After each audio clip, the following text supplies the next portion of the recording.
I once again have another set that has some tags on it. If you have access to the code numbers, you might be able to identify this fabric based off the number that's on it.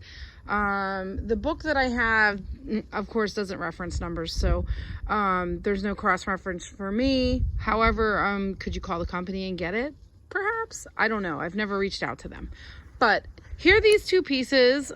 This is a really cool weave. It looks kind of like a teal from a distance, but when you get up close, it's really a cobalt, a light aqua, and a green that make this pattern up.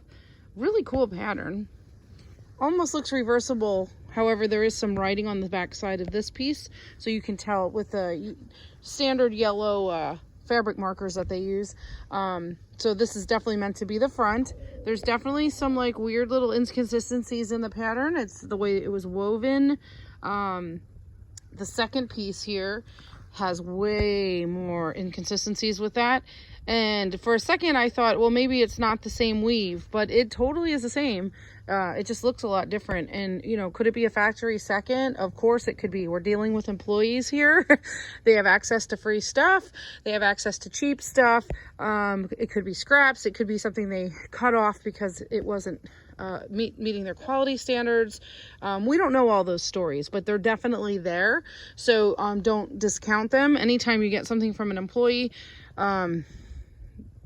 keep in mind it may not be first quality stuff. So anyway, these two pieces are really cute. They're not big. I don't know what small projects you could probably handle with them, or because it comes with the tag, this is a good candidate to be collecting. If you can identify it, it might be neat for somebody's collection. The hang tag will be on here for you, and it has the pattern number is K543. Originally it was part of 25 yards.